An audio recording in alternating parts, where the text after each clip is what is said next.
Okay, go ahead. We're ready? All right, good afternoon, everyone. Welcome to the Man Up Men's Health discussion on the impact of COVID-19 and racial tensions on men's health across the nation and especially in this community.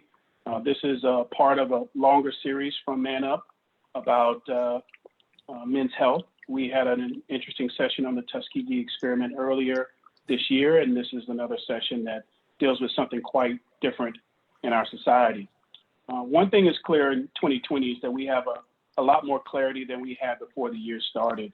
One thing is that we know that we live in an interconnected world as we see the COVID-19 pandemic spread throughout the globe. And if you don't believe we're in an interconnected world, just think about the Saharan sand that is all the way in Tennessee now and clouding up the American continent. Also, we know that the inequities and racial tensions have been exacerbated by COVID-19. Many people knew that the COVID-19 challenge would impact those who have health disparities, and certainly we've seen that disproportionately affect African Americans and African American men. And then lastly, I think the thing that's been very clear about COVID-19 that's brought clarity to us in 2020 is that American life is not a monolithic term. There are three different Americas that we live in: economically, educationally, and definitely with health outcomes.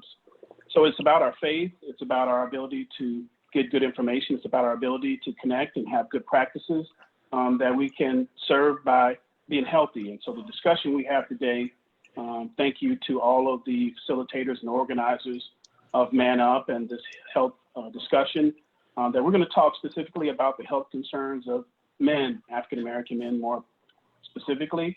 And this is related to COVID-19, the racial tensions that we have seen across the nation, all this from not only just COVID-19, but what a lot of people have termed not the Great Recession or the Great Depression, but the Great Pause, a time in which we've had to stop and drop anchor and deal with the realities of our nation.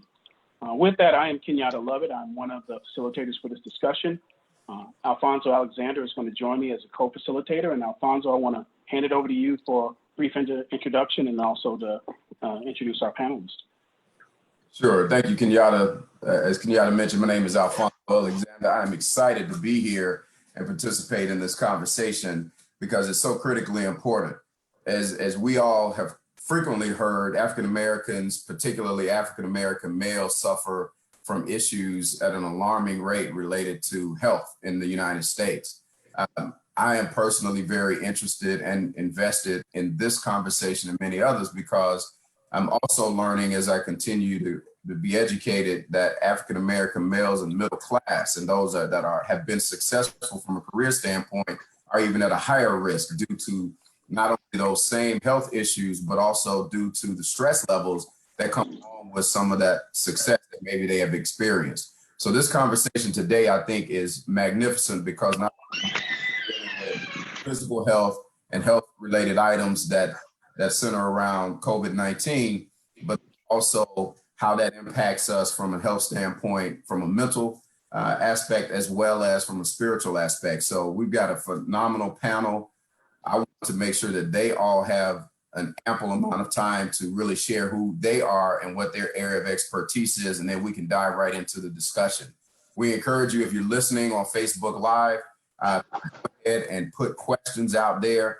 We'll be able to get those questions to the panelists. We'll ask questions as well, but take advantage of this time, all of you that are listening with us, to look at and experience conversations from the roundtable, African American men talking about health disparities and other issues related to African American health in the United States of America. So with that, let me go ahead and introduce or ask each panelist to introduce himself, and I'll start with Dr. Kevin Billups.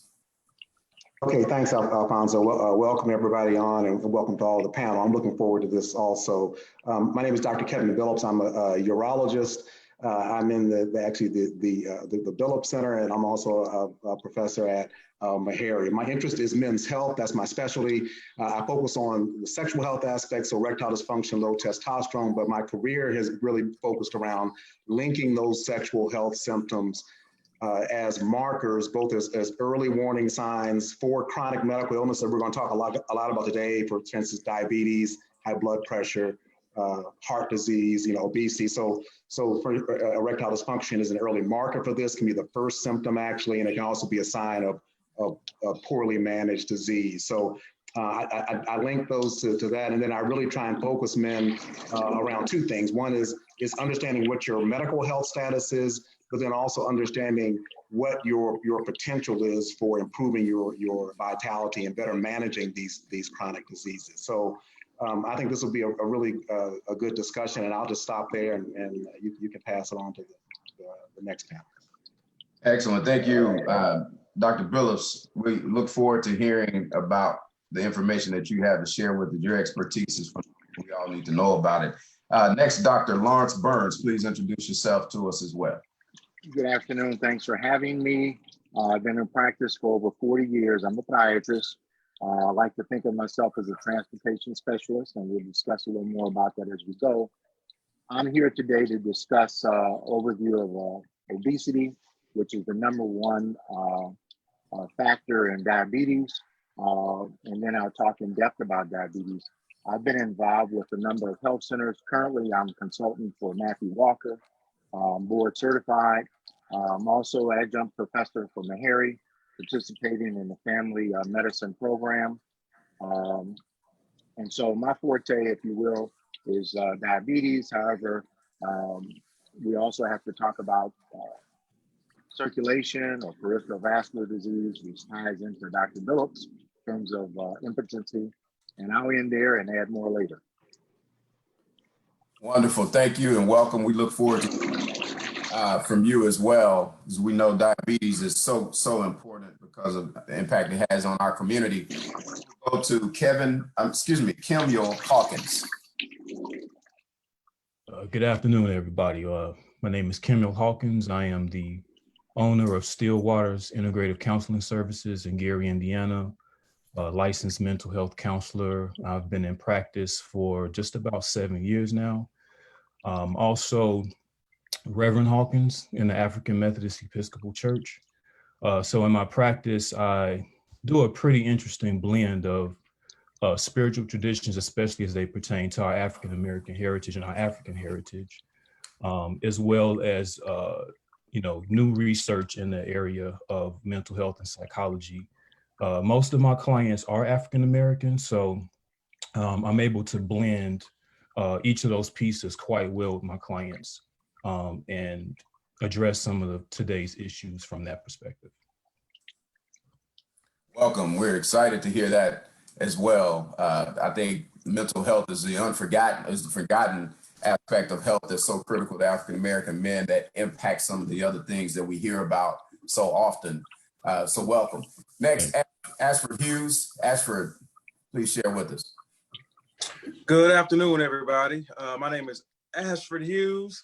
I serve right now as the Executive Officer for Diversity, Equity, and Inclusion for Metro Nashville Public Schools. Previous to this role, I served within the Nashville Mayor's Office as the Chief Diversity, Equity, and Inclusion Officer.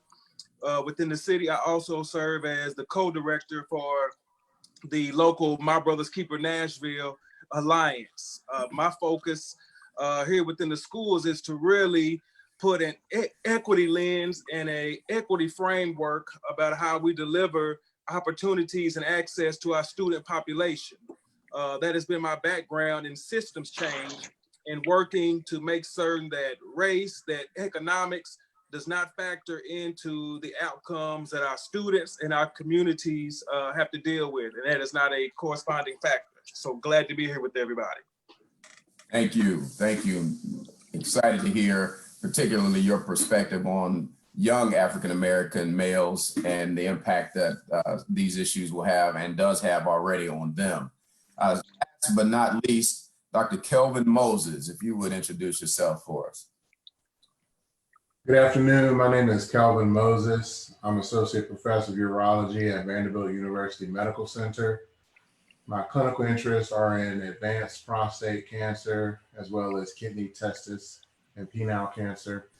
And my research is primarily focused on health disparities in urologic cancer, particularly prostate cancer in Black men, health literacy, and clinical trials in prostate cancer. Wonderful, wonderful. Well, as you guys can see, all of you listening, we've got a wealth of knowledge and information represented on this call. Kenyatta and myself will start out by asking questions, but we're going to like a conversation among friends. We'll guide it so we can make sure we can try to get as much information in front of you as possible. But sit back, enjoy. Again, if you have questions or comments that you'd like to get to us, feel free to post those and we'll get those in. And we'll be watching the chat line to see how we can bring those to the conversation. So let's start out. And we won't go in any particular order, but I'll start with a question for you, Dr. Phillips. You know, we often hear about health disparities throughout the United States. A couple of you guys mentioned that those are focus areas for you in your research. Let's start with just defining health disparities as they relate to the United States and African Americans. Would you weigh in, Dr. Phillips? Sure, I can. From my perspective, and I'll just give my thoughts. If you look at health disparities around number of chronic conditions, so it's a group being disadvantaged. So I'll focus on my comments on common chronic illnesses like high blood pressure, diabetes, let's just say obesity, heart disease, kind of the big three. If you look at that. From a men's health perspective, these can affect all men. But if you look at how these affect African American men, we're the ones that are that have the most prevalence of these. We're the ones that are dying earlier, usually 7 to 10 years earlier. So we're having an increased instance of these, and I think COVID-19 has just put a spotlight on this. That we already knew this was here, right? And we'll talk a lot about it. COVID-19 just put a spotlight on it in terms of people dying, So if especially if you look at diabetes and obesity, those are the main two factors in terms of having increased risk for having a serious event with COVID-19 and being hospitalized. So prevalent in the African American community. I focus mostly on men, but obviously this impacts men and women. I'll stop there, and I'm sure the other panelists will have plenty to say on that too. Sure. If I can add to that, I work and consult in Matthew Walker, and as you know, 50 to 60% of the patients have no insurance. Now, in terms of COVID, there are a number of people that are staying home. They're afraid to come out. As a result, they're not getting their medication filled. I anticipate that things are going to get worse because eventually they're going to have complications as a result of that. So I think this is just a nightmare, if you will. As I said, I've been doing this for over 40 years, and I've worked in the inner city community, all 40, in some area where we had a lack of insurance and a lack of health care. And unfortunately, it is not getting better.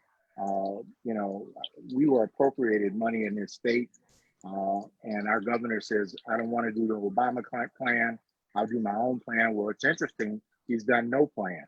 Obama says that he's going to have the best health insurance ever. Here he is 3 years into his administration, and there's no health care, and he's trying to cut Obamacare. So that's where our problem is. We don't have insurance. Unfortunately, depending on what your zip code is or what your education is, determine what your health level is and what type of expertise of care you get. Example, one of the facilities where I worked at, St. Thomas West, if you wanted to see a specialist, you had to have a referral. Well, they say, hey, if you can get a referral, come on in. You can't get a referral. You're out of network. And so the playing field is not equal. It's not level. And unfortunately, in all the 40 years, this has not gotten better. It's actually gotten worse. I'll move on. That's a key point. I'd just like to make sure that everybody heard. You mentioned that many people, and I would imagine there are people in these most vulnerable areas, older or having some pre-existing condition, but many people are afraid to come out and go to the doctor, to maybe their primary care places. And so they're not able to get their prescriptions filled, or maybe they're even afraid to go do that. That's something that you don't hear a lot of in the media amongst the talk about COVID-19. Is that consistent with what you other doctors who are in practice are seeing? And if so, for any of you guys, what are your thoughts on some things that we might can tell people listening to do to help offset some of that?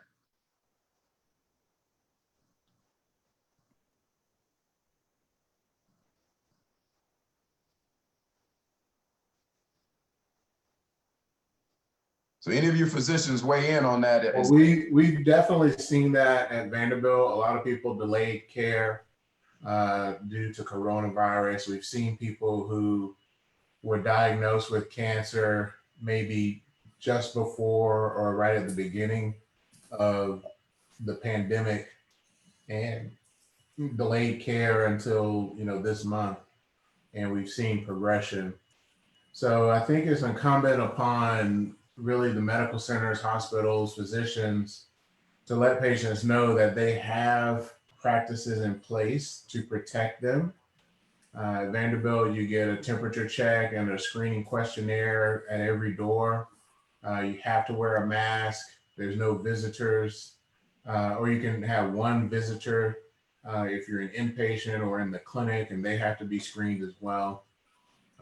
So that information does need to get out, and certainly we need to inform people to not ignore symptoms that they're having. I can understand being afraid to go into the emergency room, but that's what wearing the mask is for. Protect yourself and avail yourself of the services that are available as long as they're being done in a safe manner.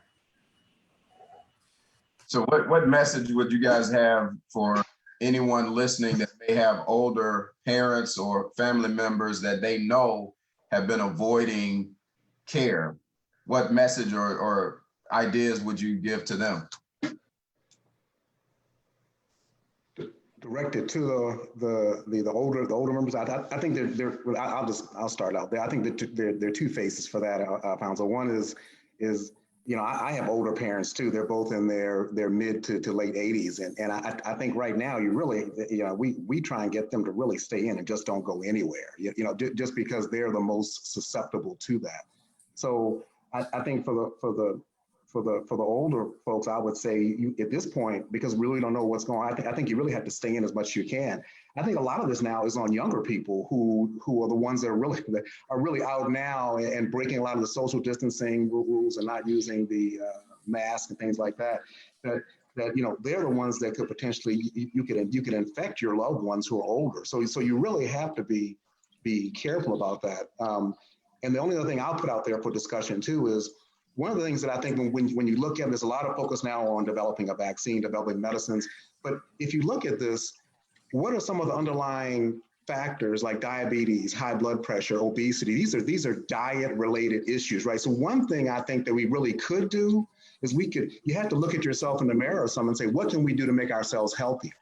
Because the bottom line is if the population was healthier, then I'm not saying that we wouldn't have been infected more, but with COVID, that certainly could happen with COVID, flu, any pandemic. But being healthier, I think, is one way that that the community could really dig in and say, we're going to take some responsibility and do what we can around our own health, eating better, exercising, lifestyle changes and things like that. It's not the answer for everything, but it's something that we could do and be proactive.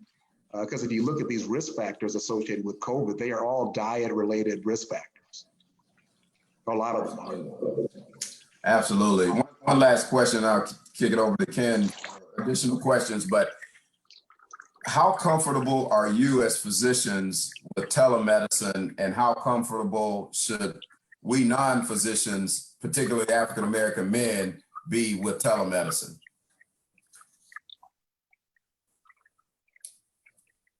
If I might add, we're not using it at Matthew Walker, and I'm not sure why.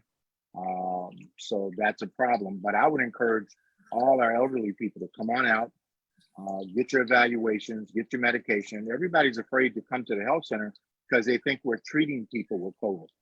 There's very few doctor offices that are treating people with COVID. All the patients with COVID are being directed to the emergency rooms.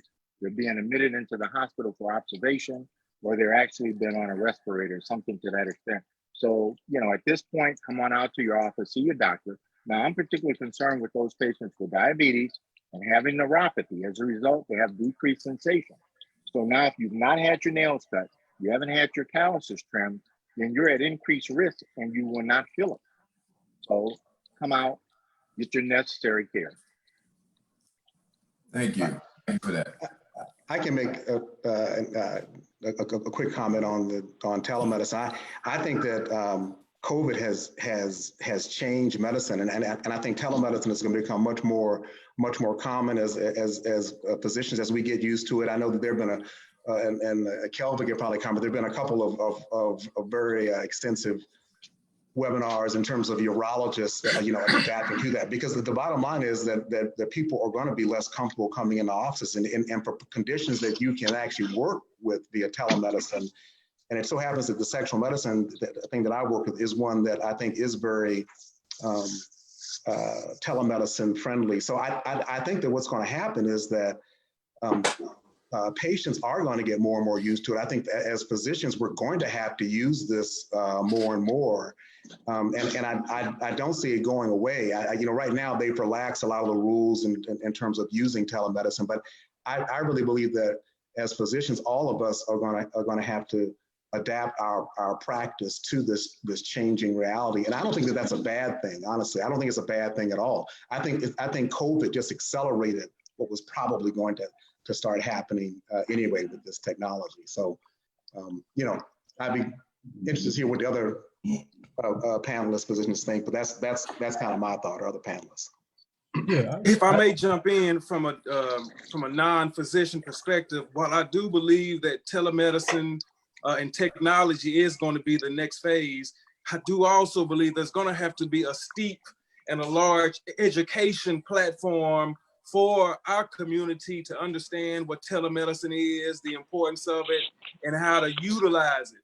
Right now, Black men especially weren't going to the doctor before COVID. So now if you say, now we're going to do this telemedicine thing, right? I've talked to uncles and family friends that are like, well, I don't trust it, right? So we have a steep education curve that we're going to have to be able to work with within our community, within our Black men, to get them to utilize this new era of medicine and medicine adaptability.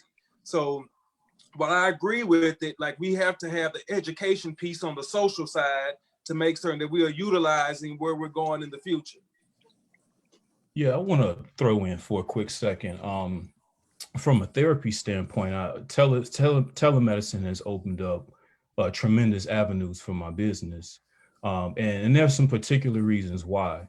Also as an entrepreneur, I've had to relax some of my requirements for therapy. Example, I do sessions with people while they drive in their cars. I've done sessions with people that were sick, laying in the bed. I've done shorter sessions with people. Sometimes people just need a 15-minute session. Sometimes they just need a check-in. So I've seen an expansion in terms of me being able to get my services to people that I didn't have access to before. People are also in their homes. They tend to be a lot more comfortable. One of the barriers to therapy, I think, is a professional barrier. Coming to an office, possibly being, labeled with a diagnosis. I mean, there are a lot of things I think that have created barriers to especially African Americans accessing psychotherapy. And again, as an entrepreneur, it's made me think differently about how to make these services accessible to people. So I personally see great opportunity in this time that we're in. And I think you just have to be innovative and creative and learn how to use it. I mean, it's also forced me to learn technology platforms I didn't know about before. I'm also thinking about another client. He's texting and doing all kind of stuff while we do sessions. And he'll ask me, well, is this distracting? Is it distracting to you? It doesn't really matter to me. What I care about the most is that you're talking about what's going on. So I see opportunity to make these services accessible, and people are just a lot more relaxed with a teletherapy platform. Excellent. Thank you, guys. Yeah. All right, that's a great segue into the next question. And this one is especially for Mr. Hughes and Mr. Hawkins, but definitely for our medical professionals. This deals with as you look at the primary social determinants of racial disparities, what has COVID-19 brought on or exacerbated or highlighted related to those social disparities and how it plays out for men, not just health, but economic and even educational outcomes?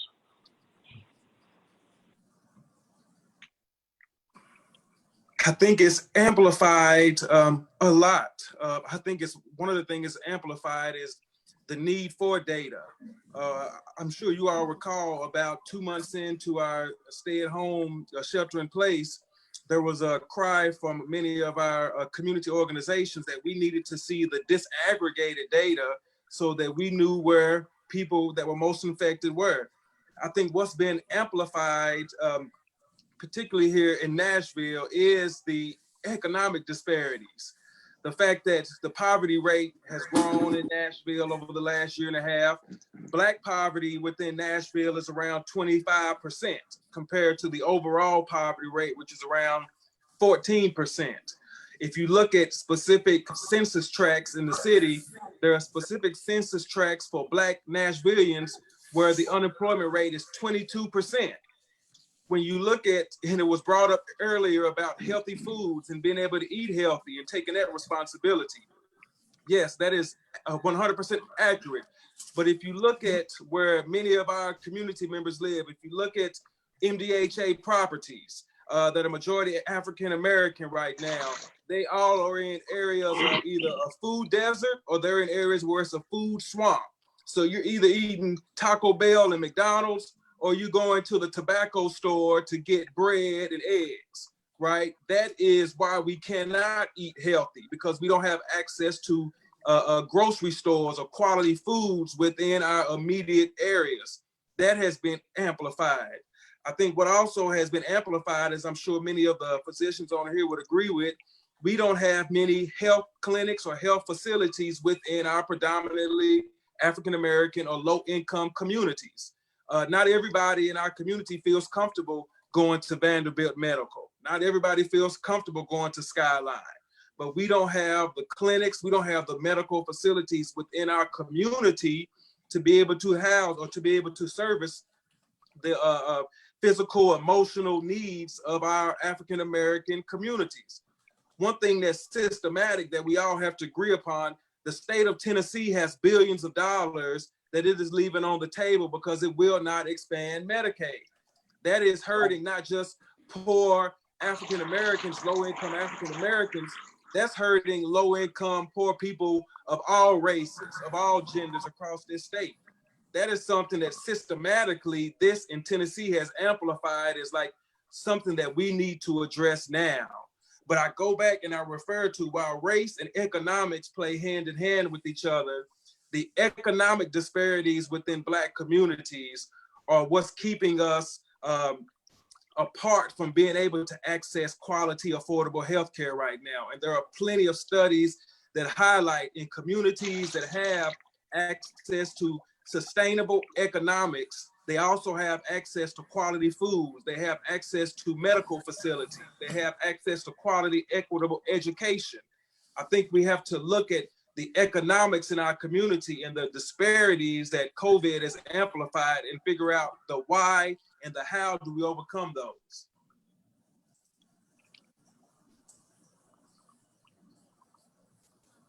Mr. Hawkins. I agree, well said. I'm jump in, I agree, well said. And it's ironic that when we look at our news, our national news in particular, there's people up there says there's no systemic racism. And obviously that's not the case. I believe it was Shelby County recently said that racism is a pandemic. I'll stop there and let someone else move on.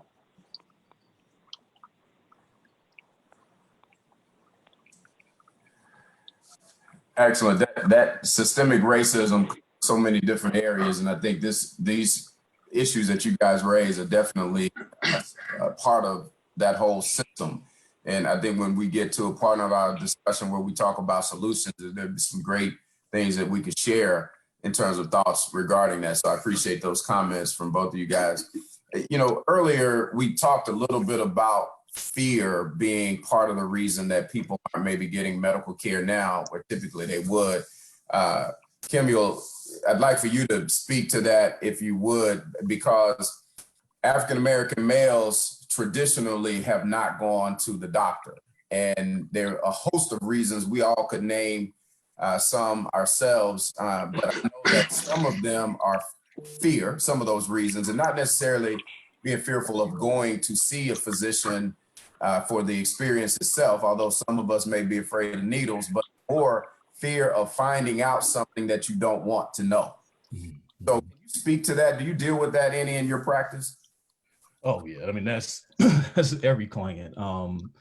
You know, fear is a root emotion. Every other emotion, it can be some kind of way connected to fear. It's something that pops up pretty much in every session that I do. You know, whether it's someone who's come because of COVID, or someone that I was already working with. What I have found, especially recently, especially with the onslaught of current clients that I've taken in, is that there's some things that African American men have been afraid of that they just haven't given voice to for a long time. I think this whole situation has pushed some really pertinent issues to the forefront. And one of those issues is this systematic racism. I work with a lot of professional men, and so surprisingly, a lot of them thought that racism was dead. They've had financial success, they've had career success, they went to college, they have families, they live in safe neighborhoods. And I think the context that we're in right now has brought to the fore the fact that many of these issues have not changed uh, for 100 years or more. And so I'm finding that clients are pressed now into addressing issues that have been hidden or just kind of covered over for a long time now. And so, going back to your original comment, fear is at the root of that. Fear of not facing what we're actually dealing with right now, and just how much of a pervasive issue it is. And we simply can't sit back and continue to let things roll as they have. We do a lot of visioning in our sessions, which is something that's new that I wasn't doing before. And that's not necessarily a part of traditional therapy. But again, as an entrepreneur, I'm looking at what can I capitalize on now, and how can I connect to this emotional wave that we're experiencing as a nation. And so we're doing a lot of visioning and looking at how can we be solution oriented right now? How can we be solution focused? So visioning and solution focus is something that you're using in your practice to help people overcome that fear. I think that's phenomenal. I'd love to have more conversation on the root of this fear. Excuse me. Do you guys feel like the Tuskegee experiment still is impacting some of that, particularly with some of the recent news we heard about, some of the later things that have been happening? Is that a factor still? Distrust? I think it's still a factor, but I think, many of my friends and then some of the younger guys may not even really know the Tuskegee experiment, but if they don't see a man in the house, their grandfather, their uncle, their brother saying, hey, we need to have an annual checkup. We're always still in kind of a toxic masculinity mode where we say, man, just tough it up, suck it up. You got a cold, man, just keep going. We have to identify those things as well when we talk about fear. But Tuskegee experiment, yes, it still weighs on the mind of those that know that history. And that trickles down as to why many young people, young guys that we talk to, don't see a man or a woman in the house that say, hey, we need to make certain that we're seeing a doctor on a regular basis. For me, because I know that history, because I know the importance, and my friends that are in the medical industry have told me over time, like, you need to be getting a checkup. You need to be, if you feel a certain way, I've been privileged enough to have career and opportunities where I had insurance to be able to go and do these things. I think the lack of having health insurance is also a deterrent, much more so than a fear. If you look at Nashville, again, 1 in 5 Nashvillians, only 1 in 5 Nashvillians has health insurance if you're 26 through 44. So the majority of people that are my age and younger don't have access to health insurance. So they are fearful of what that cost is going to be to go see a doctor. That also plays a factor in this as well. Yeah, that economics always are drivers for some of those things. And so I think what I'm hearing from both of the final comments there on that question is that education is critical. We've got to educate people. And I can tell you guys my own personal story. When I was probably 35, I went to the doctor and ended up having an ear infection in both ears, upper respiratory infection, and was very close to having pneumonia. And I had previously bragged because I had not been to a doctor in 12 years. And that hasn't physical 12 years anything. And so for me, it was a sense of pride. I'm a healthy young guy. Last time I had a physical was my senior year in college.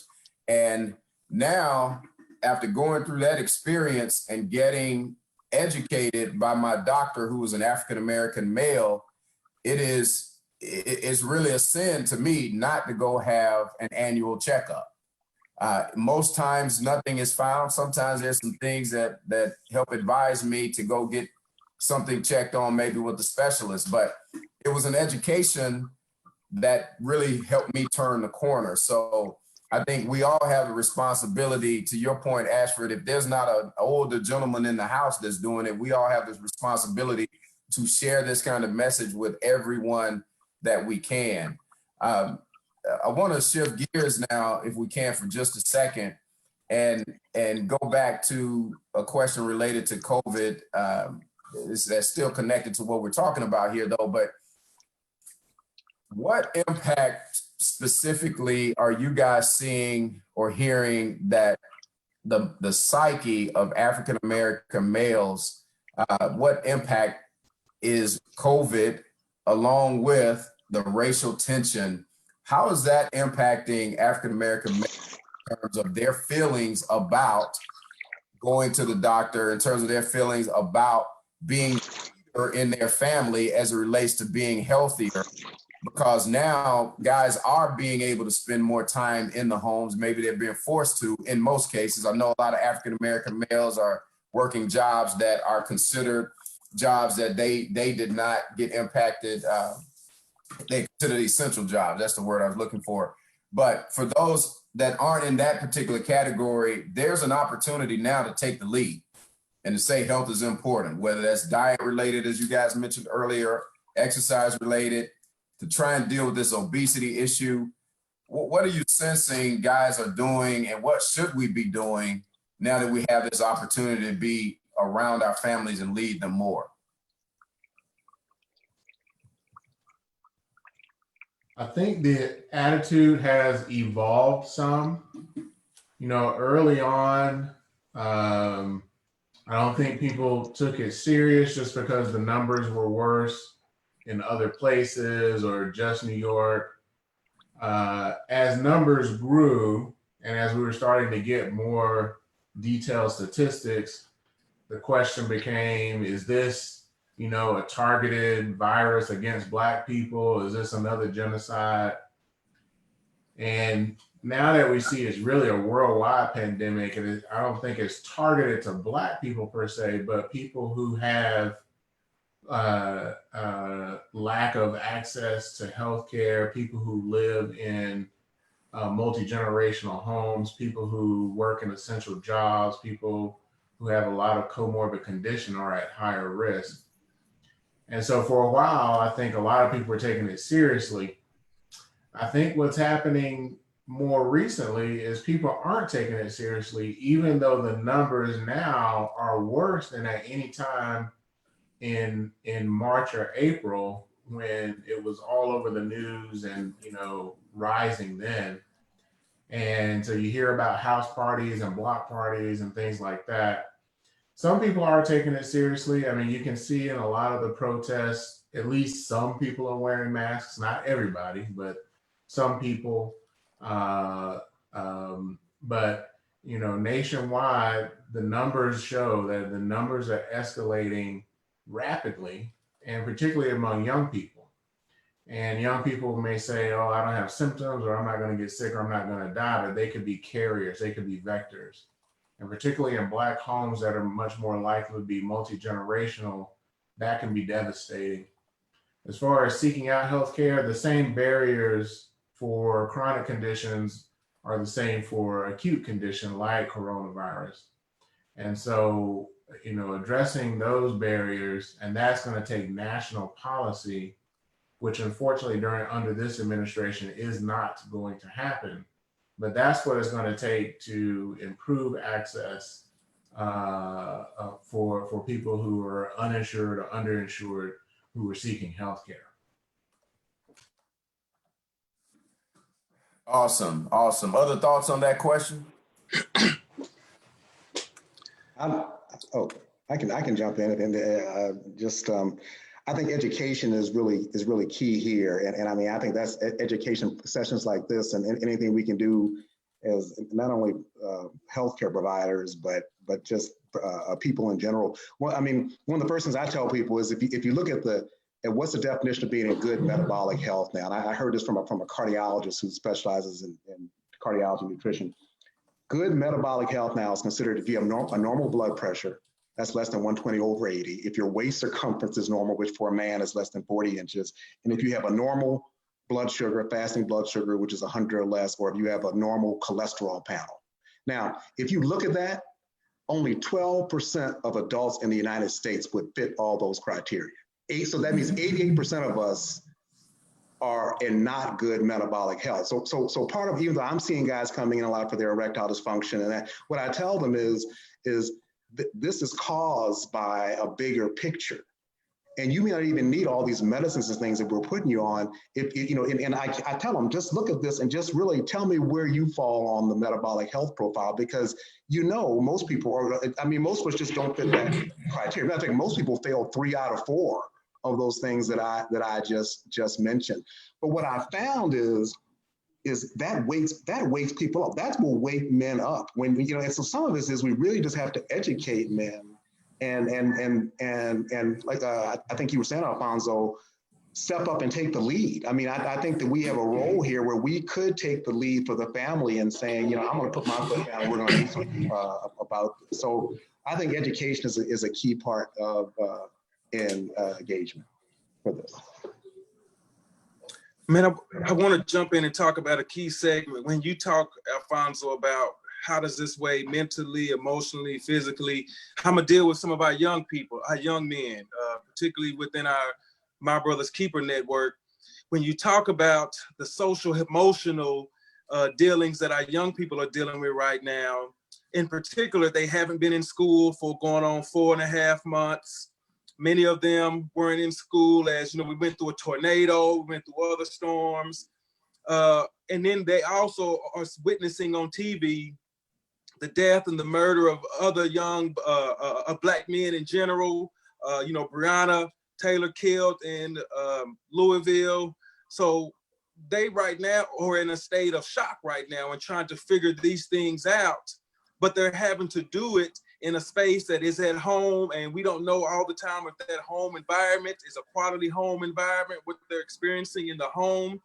But this is a time that we as a community, as a Black community, really need to be assessing and sitting down with our young people, especially young Black men, to assess where they are socially, where they are emotionally, because having been at home, trying to learn from home with a parent who may have lost their job during this COVID time, and then you're going to put them just potentially back into a situation where they're in a classroom setting, trying to sit still.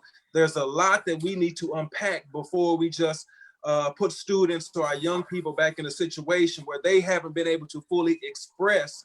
And maybe this is a conversation for Brother Hawkins, but where these young people haven't really been able to express how they felt during this time. We had 4 young women in Nashville that organized the rally here that was over 5,000 to 6,000 people strong. So our young people are paying attention to what's taking place. But, luckily, My Brother's Keeper, we've had a town hall to really get to the point and ask several young men how they felt. And many of them are feeling frustrated. They're feeling right now that they don't have any recourse to understand why the police are taking these taking these actions against young Black people. And I believe that emotion is going to end up draining them physically. And we need an apparatus as Black men to make certain that we are talking with our young Black men about these situations and allow them to express themselves before they express it in a negative way. Absolutely, great points. I think that leads kind of into our next question, where we get into some conversation around maybe some solutions to some problems that we see. So I'll turn it over to Kenyatta. Thank you, Alfonso. And this is a question for each of the panelists. And Dr. Burns, if you could kick us off with your thoughts, but what do you see as the most important thing needed to improve African-American men's health, especially during these times?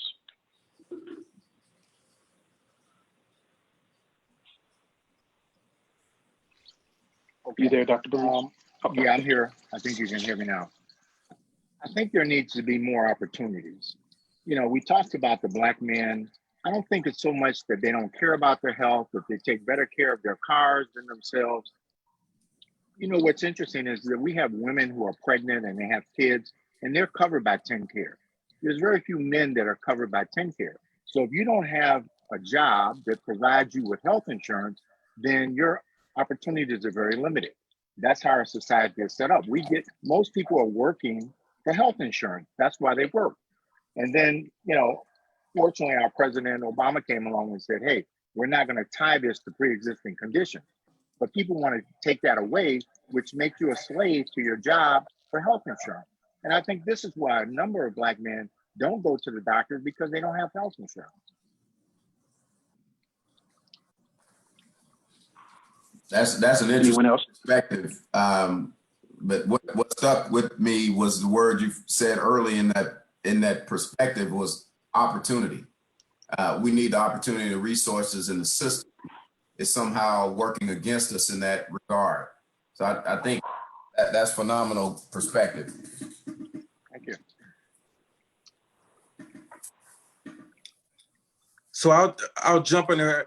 I think one of the first things that we need to do is, as amplified as the situation around policing is in our community, we need to amplify justice with as much fervor and intensity as men's health. We need to amplify with the same intensity the economic disparities that we see within our community and the ways that we need to address them. We have spent, unfortunately, because of the murdering of Black lives, we have spent a lot of social and political capital, rightly so, marching and taking to the streets in order to fight for justice. We need that same energy fighting and educating men and people in our community about the importance of health, the importance of health care within our community. We need to amplify those efforts with our political officials. And we need to amplify those efforts until we see them amplifying it in the political process, moving from protest to policy, so that we do get the expansion of Medicare within our state, so that there are health clinics in every corner within the Black and brown community, like it is within other communities within Nashville. But we have to amplify the medical necessity for Black and brown men to get tested, to get checkups, just as much as we amplify TSU's homecoming every year, just as much as we amplify the Titans on a Sunday. We have to use that same type of energy to say, like, this is the time that we need to do this. Several months ago, I was talking to Phil Williams with Channel 5, and I told him it was a health crisis that young Black men were finding themselves either locked up or having a lot of juvenile crime, that it was a public health crisis. Because we all know that what gets measured gets done. The same way that we have amplified opioids, we need to amplify young men's health crisis. We need to amplify health in general within our communities. Absolutely. Thank you for that.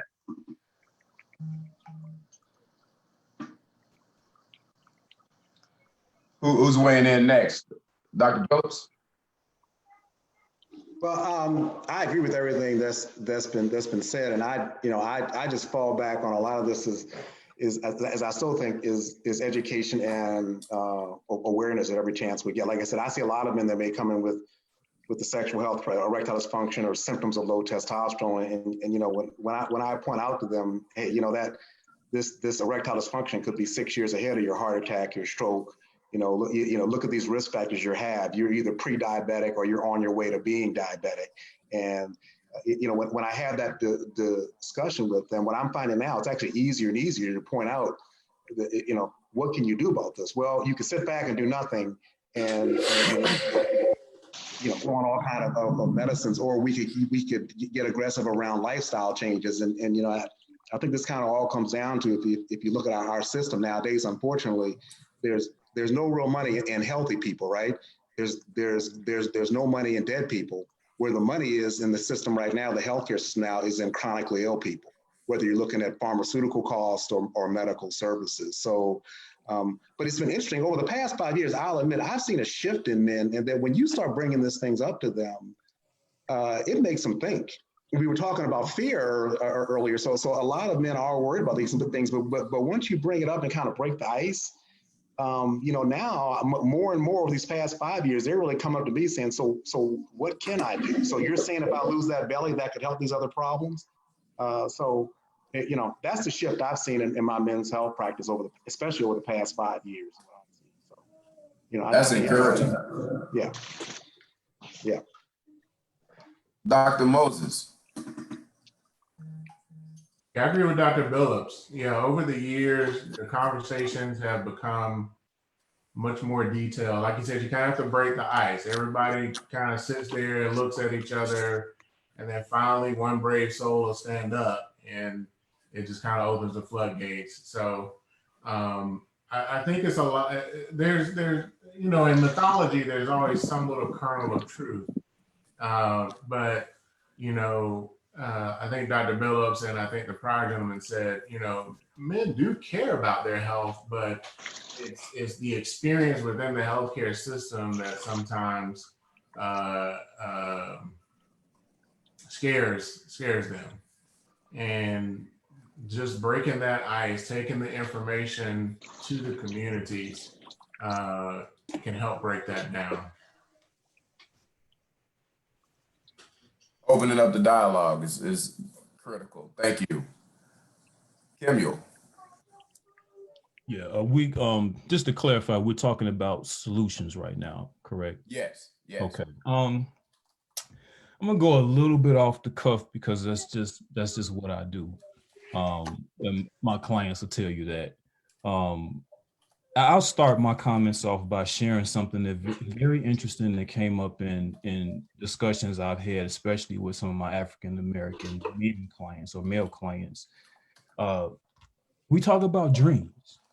And what's interesting is that, especially since COVID broke out, what I'm getting from a lot of the men I'm speaking to is that they're having dreams where they're hanging out with prominent figures from our African American past.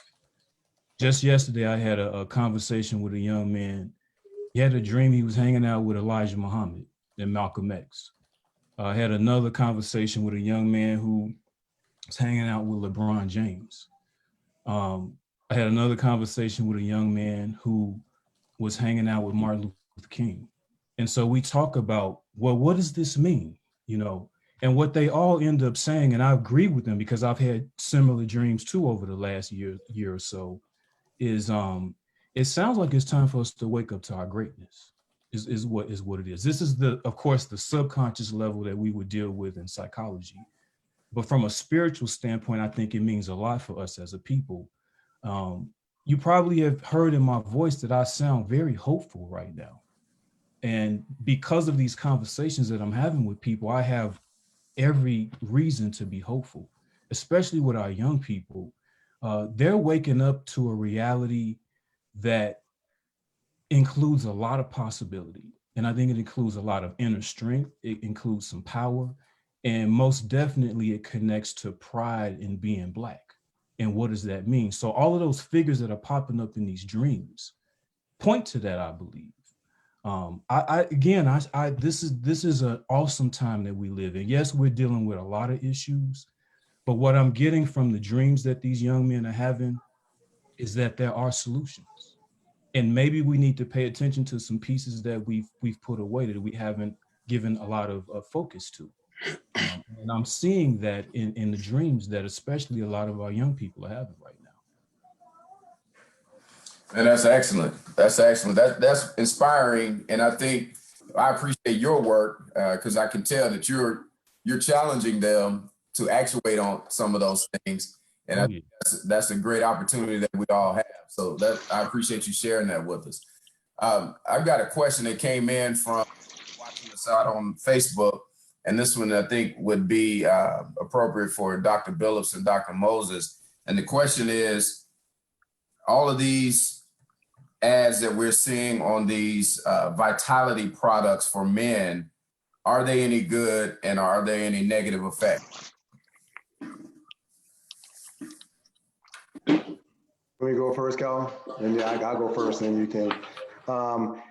You have to be very careful with these vitality products because the problem is a lot of them they really aren't tested and they make a lot of claims. And I had people come in with just bags of stuff like, "Hey doc, I'm taking all this, and what do you think for testosterone, for the erections?" And what I tell them is look. A lot of times we don't really know what's in these. You really need to get a good assessment to see what are the underlying problems that could be leading to the to these issues that you're having. So I always tell them, I'm not a big fan of that. I think you need to go through a regular assessment. There are things you can do on the lifestyle side of things, and depending on if it's a multivitamin and things like that, I may look at that. But a lot of these products over the counter, you have to be very careful with, in my opinion. So, Calvin, I'm sure you can chime in on that too. Yeah, I think that's the important thing. We don't really know what's in those supplements. And you'll see in very tiny writing that, this is not FDA approved to treat, diagnose, or cure any disease. It has not undergone any rigorous scientific testing. If you go online, you can't find any sort of list of ingredients. Several years ago, a lot of these testosterone boosters and erectile function over-the-counter drugs, they tested them and they had traces of Viagra in them or traces of HGH. And while that may not sound like a terrible thing, someone with ongoing cardiac issues who takes Viagra or takes a pill laced with Viagra and then takes a nitroglycerin, that could kill them. And so, as Dr. Billups said, I tell people, it's as good as what you paid for. It's we don't know what's in it. I can't give you any advice on it, and take at your own risk. Well, sounds like we need to be wise and consult our specialists first. And I don't even necessarily mean our family doctor, but specialists like you guys first before taking any of that. So thank you guys for that. That's valuable information. We're at a point now where we're nearing the end of our conversation, and would like for you guys to just think about any closing comments that you may be wanting to make before we close. And then we'll come back and Kenyatta and I will close us out and talk about the next ones of these. But this has been phenomenal. So if you guys would, please give us any closing comments or thoughts that you guys have before we leave this audience. And I'll go in reverse order this time and start with Dr. Moses. So number one, this has been a great conversation, and I appreciate being invited and being part of this esteemed panel. I think the critical issues in terms of men's health and coronavirus, and I think Dr. Billups will get in more detail about this, but what you can do for your health to improve it will help you in terms of reducing your risk of getting coronavirus, or if unfortunately you get it, not having long-term damage or death from it. Pay attention to the CDC, pay attention to the public health experts. At this point, the politicians are failing us in terms of coronavirus. As far as men's health, again, we need to, number one, educate ourselves, but really for the people on this panel, our access to politicians and policymakers, we can act as advocates in terms of improving access to care, improving educational resources, and improving outcomes. And so we as healthcare providers have a job, and men in the community have a responsibility to themselves and to their families. Outstanding, thank you. Ashford. So I'm gonna try to quickly get through 3 points of emphasis as I deem them to be vitally important. And thank you for having me on this panel. First and foremost, I think during this time, we have to step up and be big during this time. You know, I've heard the word vision, but I think we as Black men have to stand firm and stand big at this time. If I'm being honest with the men on this call, Black men during this time are far too quiet. I'm just going to be honest with you. The organizations that we are in, the organization that we are part of are far too quiet right now. And that is not where we need to be. From the faith community to all of our fraternities to other civic organizations, we are far too quiet. And now is not the time for us to be quiet and to be quote unquote safe. Now is the time that our voices need to be stepping forward, because our young men are looking at who is right now advocating for them, who is right now stepping up, taking the charge for them and showing them what leadership looks like and how to advocate civically, socially for the things that need to better improve their lives. And we have to do a better job as Black men in stepping up and doing so. The way that I'm going to step up in this space and looking to champion where do we go in this era of COVID and beyond is to really hone in and support our young Black men, our young men in the community, and really create a new paradigm shift for the way that they construct themselves out in this community to advocate for the things that they need so they will have a healthier lifestyle. We need to make certain that we are working on our young people in civics, make certain that they have civic education within every curriculum that we do, whatever organization we're a part of. We need to make certain that there is a robust health education platform, whenever we talk with these young people and whatever curriculum that they have moving forward. We need to make certain that there is an economic and an entrepreneurship platform that they know. The wealth gap is increasing. More of us are going to college, but the wealth gap between Black, white, and even Black and Hispanic is increasing because we don't teach our young people ownership. We don't teach our young people entrepreneurship. That has to change. And then we as a community of Black men, of Black people, again, when we talk about education, we need to be just as amplified and moving to make certain that our children have an equitable education experience as other communities do as well. Education, we need to be in the streets for education as well. Education is where we're going to see that health disparity decrease take place, that economic disparity decrease take place, but we need to be just as amped about the education our students are receiving as we are amped about the policing reforms that are needed in our community.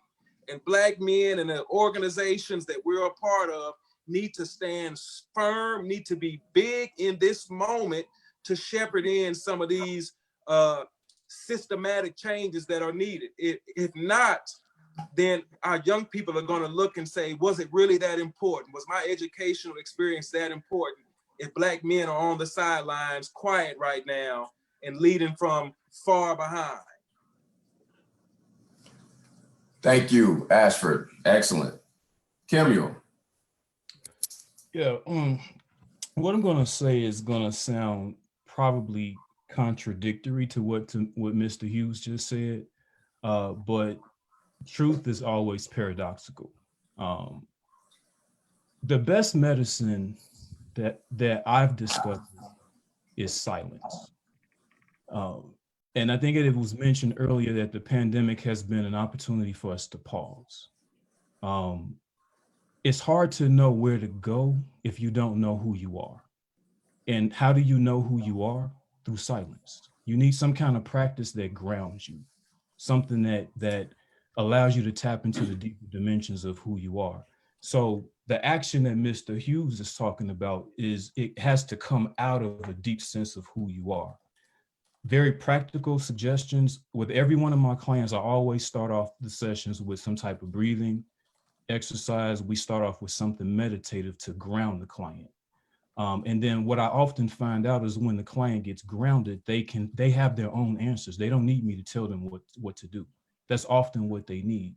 So the opportunity to pause in this pandemic is extremely important, so that as a community, we know what our next steps are. Practical suggestions, find out, about some kind of meditation technique. I personally practice Qigong. It's been one of the best things I've ever done. It was mentioned a little bit earlier about erectile dysfunction. I was dealing with something like that about a year ago. Started practicing Qigong, completely went away. So, in terms of medicine and what's best for our community, we definitely have to start focusing on preventative. Some of these practices are preventative and they tap into, of course, too. But the silence piece, I think, is really important, so that, again, we get grounded and know what to do with our energy, what to do with our minds, what to do with our thoughts. That groundedness is what connects us to a greater wisdom.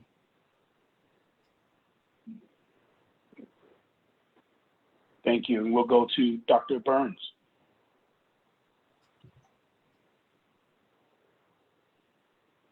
You're on silent.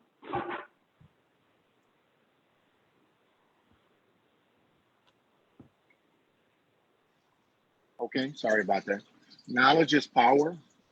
It is unacceptable that African Americans have a shorter life expectancy. It's unacceptable that infant mortality rates are higher in African American communities. It's unacceptable that quality of care is dependent on someone's race or your zip code. Tennessee is the fourth fattest state. The number one risk factor for diabetes is obesity. By 2030, we will go from 1/3 of our population being obese to 50% of our population being obese, and a quarter of them will be severely obese. Currently, there's approximately 10.5% of patients with diabetes. By 2040, it will be 1/3 of our population. So these problems are not going to stop. How we approach them will make a difference. Unfortunately, there's a lack of diversity, there's a lack of opportunity. We know that a high school Caucasian male does better than an African American who graduated from college. It's not acceptable. And I don't think it's a matter of how we invest or what we teach. I think we're lacking opportunities. For example, University of Tennessee, they have no African American coaches. There's a lack of diversity, and that's a state university. Okay. So until we make these changes, until some of our major institutions open the door, example, a bank at Bank of America. I notice when I go in now, there's no African American people working there. They're all foreigners. Foreigners are accepted over African Americans. We've been here. I've seen patients get cut off of TennCare, African American males. He had a diabetic ulcer. He had chronic kidney disease. They took him off of TennCare to save money because they said in our state that more than half of our funds are going towards TennCare, and that was unacceptable. He ended up on dialysis, as you can expect. He also ended up with bilateral amputations, and then he died. So until we make these changes from an institutional standpoint, and understand that there is systemic racism. I don't care what our attorney Barr says or any of these people. We live it, we see it every day. So these are the changes that's going to have to be made. We need opportunity. We need diversity. We need some of these big, and unfortunately, I've been in healthcare 40 years, and it is all group now. As an individual, you don't stand a chance competing against a group. So until we change, we're not going to see the things that we want to see. But I'm telling you, whether we do it or not, by 2030, half of the population will be obese, and a third of the population will have diabetes. And there are a number of complications associated with that. I'll move on to someone else. Thank you, Dr. Burns. And you may bring up a good point about the differences between equity, equality, and diversity. We need to understand them all when we're talking about outcomes, regardless of the topic. Dr. Billups, you want to close us out? Sure. I'll take one second. I noticed I had a chat question that was saying when I said erectile dysfunction, does that mean you're at increased risk for heart disease, a heart attack, or a stroke? And the answer is yes. That's exactly what I'm saying. I'll give you an example. If you're a man between 40 and 50 years old and you have erectile dysfunction, then you have a 50-fold increased risk of having a heart attack or a stroke over the next 10 years than a man who doesn't have erectile dysfunction. That's a 40 to 50-year-old man.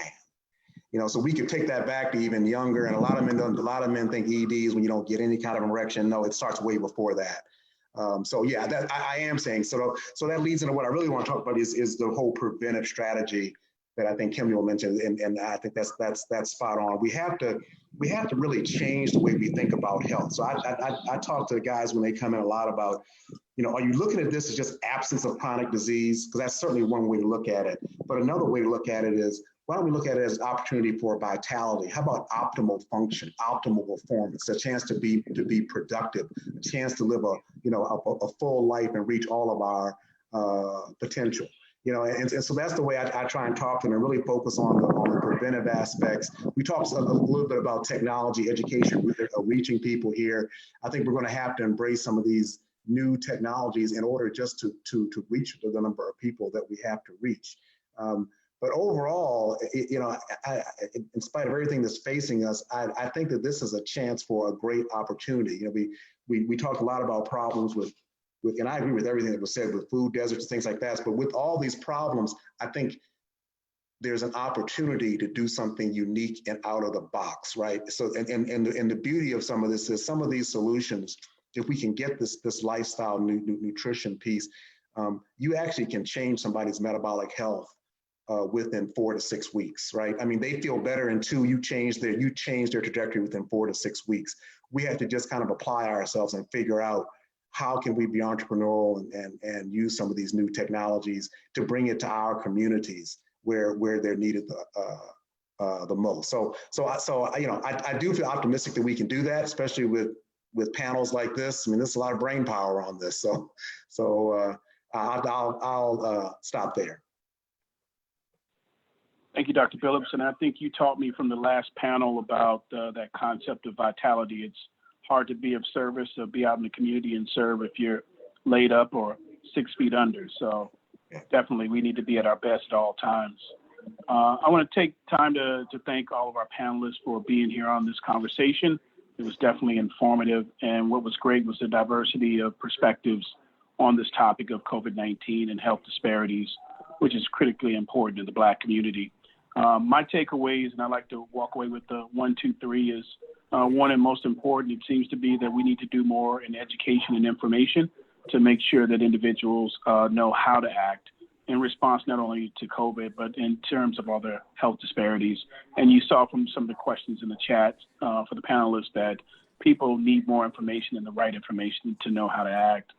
The other one is access to resources, and that is a much longer and much more tedious effort, but still we need to be mindful of access to resources to make sure that once people are informed and aware, they know exactly where to go, but when they go there, there is something there that provides resource to them. And I think the last thing I took from this was that this is going to require a communal and almost an interactive effort where we all have to support one another, whether it's mental health, physical health, economically or even in education. Mr. Hughes, you mentioned the digital divide and how that impacts not only just education, but also things like telemedicine. And so we all have to become more of or create a new community, I think, of individuals and how we support one another during these important and interesting times. Brother Alexander had to step away for a second. I'm not sure if he's on the call, but I just wanted to close this out by saying I'd encourage innovation and discovery of ideas to change our current status of having wise outcomes. And we encourage that we take the lead in changing our health and taking care of our own communities, remove away the work of isolation and work together for a larger impact. We should do more things like this. And what I'm really grateful for, and definitely we're blessed with, is to have this Man Up ministry that has done so much to educate, empower, and bring together men to talk about these important matters that typically were taboo in our community and within our homes in the past. The ability for us to be open and transparent, for us to share our stories, whether they're good or bad, is part of the progress that we need. So with that being stated, I want to thank you all again, our panelists, for being part of the group. Can I add one thing before you go? Absolutely. Watching the national news the other night, and I understand that Black teens, the suicide rate is up over 87%. And for those 13 and under, it's twice as much as Caucasians. I was astounded. I've not heard of this. I'm not aware of it. I approached the director of pediatrics over at Matthew Walker, and her response was, yes, this is true. It is going on. Monkey see, monkey do. But suicide has never been that big in the Black community. And for it to be targeted towards teens, this is something we can think about and maybe come back and discuss that, gentlemen, because it bothers me to the core. That's a good endpoint, Dr. Burns, and that sounds like a phenomenal next topic that also is something that we don't discuss in the community. Again, everyone, thank you, and I hope you have a good afternoon. Please stay safe, and thank you again to our panelists for the great wisdom that you've imparted on us today. Have a good one, everyone. Thank you.